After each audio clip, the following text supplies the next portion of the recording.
So, good morning, friends. Welcome to the Escode Net. तो friend last video तक जो मैंने रिप्रेजेंटेशन ऑफ डेटा में कवर किया था वहां पे मैंने कुछ क्वेश्चंस लिए थे जहां मतलब वेरियस पॉसिबिलिटीज हो सकती हैं बार ग्राफ के साथ मैंने डिस्कस करने की कोशिश की थी।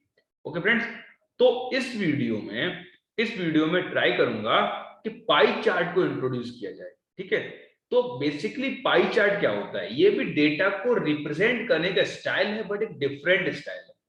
जैसे वहां पे हम क्या बोलते हैं, बार्स बनाते थे, रेक्टेंगुलर बार होती थी या वो क्यूबॉइडिकल बार हो सकती थी सॉलिड के केस में, बट यहाँ होता है पाई चार्ट। अब पाई चार्ट क्या होता है ये अंडरस्टैंड करना है। तो बेसिकली ये एक सॉलिड स्ट्रक्चर होता है, ये एक सॉलिड सर्कुलर स्ट्रक्चर होता है, जिसे पाई चार्ट बोलते हैं। ओके, जैसे मैं ट्राई कर रहा हूं रिप्रेजेंट करने का, ये एक ऐसा स्ट्रक्चर होता है। ओके, तो इस पर्टिकुलर स्ट्रक्चर में होता क्या है, जैसे ये मान लो सेंटर है, इस पर्टिकुलर स्ट्रक्चर के अकॉर्डिंग जैसे मान लो ये एक रीजन सिलेक्ट कर लिया। ओके,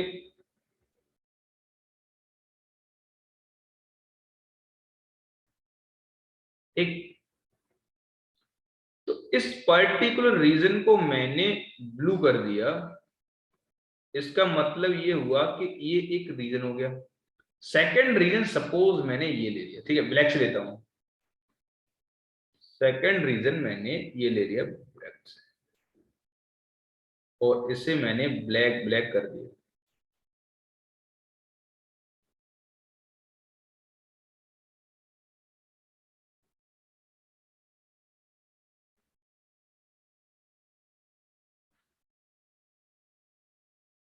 ठीक है, और एक रीजन ये रहा जो बैकएंड पे जा रहा है, कुछ एक रीजन ये रहा।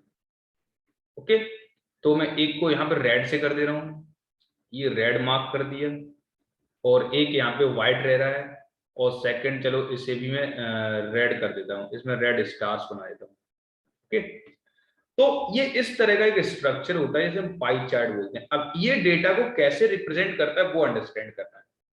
ये डेटा को कैसे रिप्रेजेंट करता है वो अंडरस्टैंड करना है। सपोज ये जो स्ट्रक्चर है, ये डेटा है, ये है एक बुक प्रोडक्शन कर रहे हैं हम, एक बुक का प्रोडक्शन कर रहे हैं। एक मान लो कंपनी है जो बुक प्रोडक्शन कर रही है, तो जो पब्लिशर्स हैं वो क्या है कि अपनी जो कॉस्ट लग रही है ना, पर बुक की जो कॉस्ट लग रही है, उससे उन्होंने इस तरह से स्प्लिट किया हुआ है। जैसे मान लो उन्होंने क्या बोला कि इसकी जो प्रमोशन कॉस्ट है वो ये है, इसकी जो प्रमोशन कॉस्ट है वो तो ये वाली है,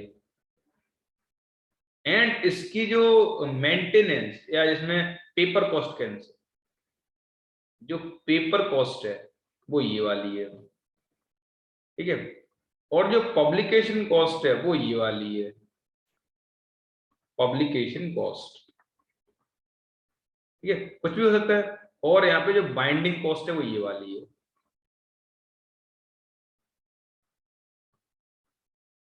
बाइंडिंग कॉस्ट।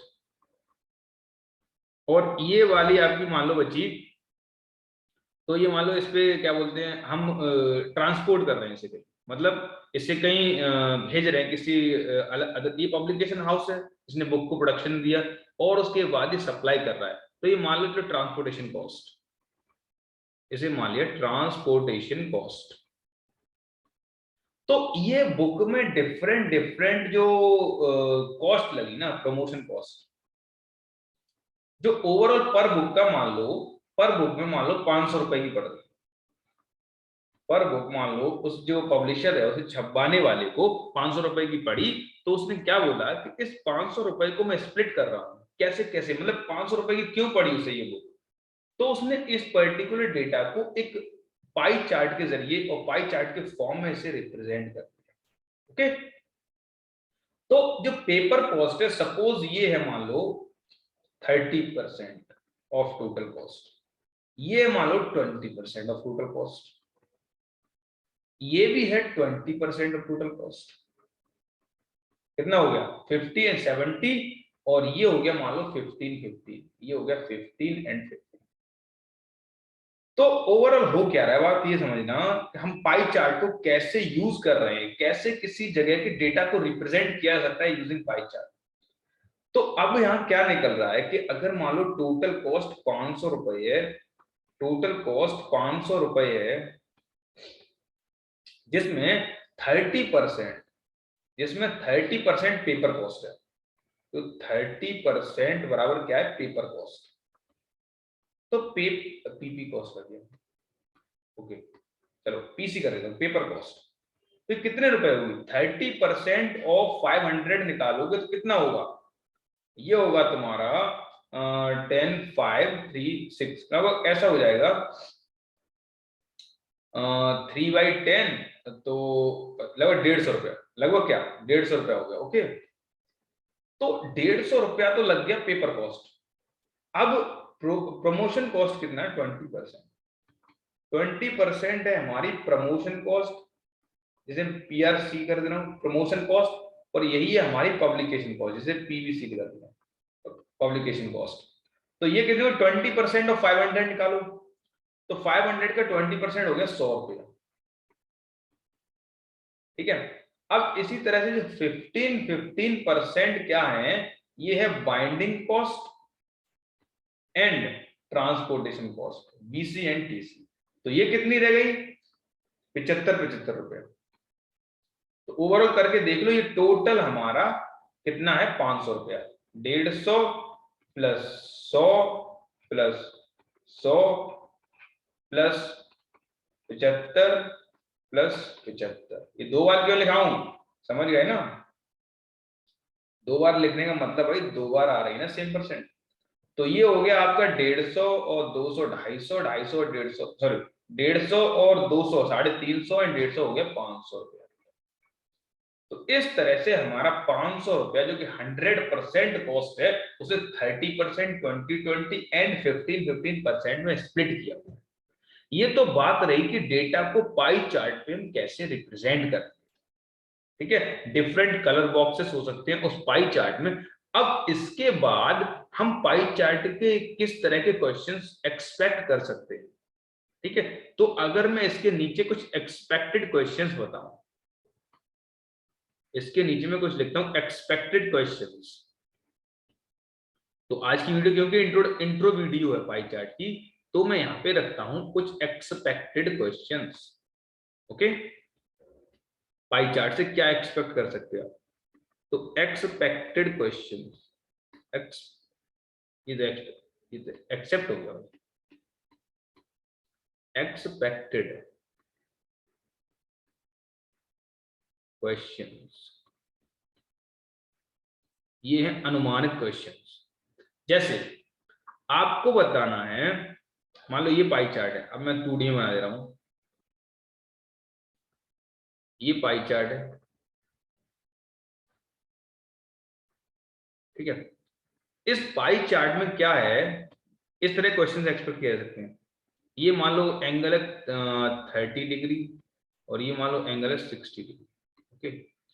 तो मान लो टोटल जो कॉस्ट है किसी भी प्रोडक्ट पे इन 2 पर्टिकुलर जोन में खर्च होने वाला मनी, मान लो ये एक जोन है, ये एक दूसरा जोन है। जोन मतलब ये पब्लिकेशन हो सकता है, पेपर का कुछ भी हो सकता है। तो जो कॉस्ट है टोटल, मान लो टोटल कॉस्ट जो है वो आ रही है मान लो 1000 रुपए। तो हमें ये बताना है कि भाई इस पर्टिकुलर एरिया में कितना पैसा लगा एंड इस पर्टिकुलर एरिया में कितना पैसा लगा। ये चीज हम फाइंड करते हैं, ये चीज हम फाइंड करते हैं इस एंगल के कॉन्सेप्ट से। यहाँ concept of angle, angle concept क्या होता है पाई चार्ट के केस में। सेकंड होता है एरिया कॉन्सेप्ट, सेकंड होता है एरिया कॉन्सेप्ट। थर्ड होता है तुम्हारे हाँ सेक्टर क्या होता है, सेक्टर क्या होता है, ठीक है। आर्क क्या होता है, रेडियस क्या होता है, इनका कॉन्सेप्ट, ठीक है। बेसिक जियोमेट्रिक कॉन्सेप्ट, सर्कल का जियोमेट्रिक कॉन्सेप्ट क्या होता है, geometric concept, basic geometric concept. तो ये कुछ कॉन्सेप्ट्स को हम लोग डिस्कशन करेंगे, तब हम पाई चार्ट को एफिशिएंट वे में, इफेक्टिव वे में यूज कर पाएंगे। ओके, क्वेश्चन तो बहुत तरह के हो सकते हैं कि इस पर्टिकुलर कॉस्ट पे इतना खर्च हुआ और ये इतना परसेंट टोटल कॉस्ट का, तो सेकंड पर्टिकुलर कॉस्ट कितनी होगी। तो there are numerous kind of questions can be found from pie chart in statistics. ठीक है, वो न्यूमरस क्वेश्चंस कैसे कैसे हो सकते हैं उसका डिस्कशन करने से पहले मैं आपको ये जो ज्योमेट्रिक कॉन्सेप्ट है पाई चार्ट के, एक सर्कल के ज्योमेट्रिकल कॉन्सेप्ट है कि एरिया क्या होता है सर्कल का, किसी सेक्टर का एरिया क्या होता है, किसी आर्क क्या होती है, and angle arc and radius में क्या रिलेशन होता है, सेक्टर होता क्या एग्जैक्टली। ठीक है, और एंगल्स को हम किस तरह से यूज करेंगे डिफरेंट डिफरेंट वे में, टोटल एंगल सर्कल का क्या होता है, उस टोटल एंगल से और क्या सेक्टर के एरिया में कोई रिलेशन है, क्या टोटल सरकमफेरेंस जो होती है सर्कल की, मतलब टोटल बाउंड्री की जो पैरामीटर होता है, जो लेंथ होता है, उसका कोई रिलेशन होता है इन एंगल्स के साथ। तो इन सब चीज का डिस्कशन करूंगा मैं जियोमेट्रिकल पोर्शन में, जो कि नेक्स्ट वीडियो होने वाली है, और उसके बाद जो क्वेश्चंस एग्जैक्टली कैसे आएंगे उसका एप्लीकेशन हम उस वीडियो के बाद देखेंगे। So I think friend this is enough for this particular video. Thank you.